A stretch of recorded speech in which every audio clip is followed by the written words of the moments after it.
आपण एक 7 ते 8 महिने झाले हायड्रोपोनिकचा चारा आपण यूज करत आहे आपल्या गोठ्यावरती. आणि आता एक तुम्ही पाहू शकता हे सगळं पूर्ण रॅक रिकामा आहे. ह्याच्यात आपण कुठले ट्रे आपण बनवण्यासाठी ठेवलेले नाहीये आणि इकडचे पण बरेचसे ट्रे आपले संपत आलेले आहेत. तर असं का केलं ह्याच्याविषयी मी तुम्हाला आज सांगणार आहे. तर मुख्य पाहिलं तर आपण नॉर्मल गायींसाठी नेपियर लावतो, मका लावतो, ज्वारी लावतो. बऱ्याच ठिकाणी नवीन नवीन आता गवत उपलब्ध झालेले आहेत. त्याच्यात नेपियर क्रॉस मका पण आलेला आहे. त्यानंतर मेथी घास वापरतो. पण अशा बऱ्याच प्रकारचे आपण गवत वापरत असतो. पण त्याचा विषय असा होतो की त्यात आपल्याला पूर्ण न्यूट्रिशन भेटत नाही. जेवढं न्यूट्रिशन आपल्या गायींना दूध देण्यासाठी पाहिजे तेवढं त्या चाऱ्यांमध्ये अवेलेबल नसतं. त्याच्यात आपण एक नवीन संकल्पना युट्यूबवरतीच पाहिली होती आणि ते आपण आपल्या गोठ्यावरती चालू केली होती.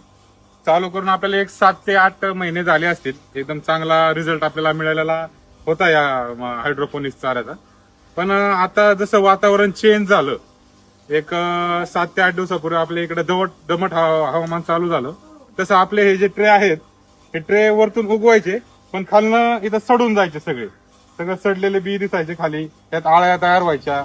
आणि त्यामुळे आपण असा निर्णय घेतला की आपण सध्या बंद का करू. तर आपण ज्यावेळेस ते ट्रे कुट्टी करण्यासाठी घ्यायचो त्याचा खूप घाण वास यायचा आणि ते ट्रे उचलताना पण. नमस्कार.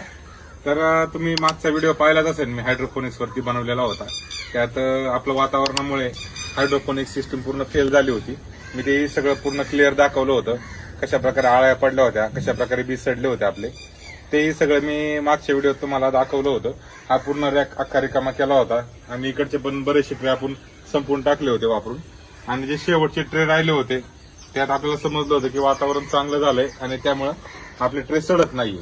त्याच्यानंतर आपण निर्णय असा घेतला होता की पूर्ण ट्रे परत आपण सगळे चालू करायचे, पूर्ण सिस्टीम परत चालू करायची.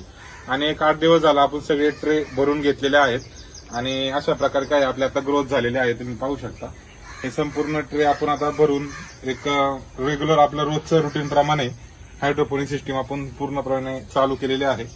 आणि ही अशी आपली काही ग्रोथ आहे. हे आपलं आता उद्या निघणारे ट्रे आहेत. हे वरचे सगळे दिसत आहेत तेवढे, हे आज ठेवलेले ट्रे आहेत आणि हे आज काढलेले ट्रे आहेत हे समोरचे.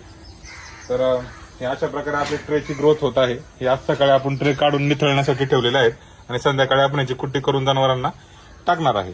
तर ही अशा प्रकारची ग्रोथ झालेली आहे आणि हे उद्या आपले ट्रे संपूर्ण निघणार आहेत.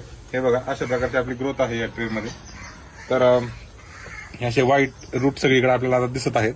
नाहीतर मागच्या व्हिडिओत तुम्ही पाहिलं असेल की सगळे सडलं होतं, आळ्या वगैरे दिसत होत्या. तर अशा आता आपली कंडिशन नाहीये.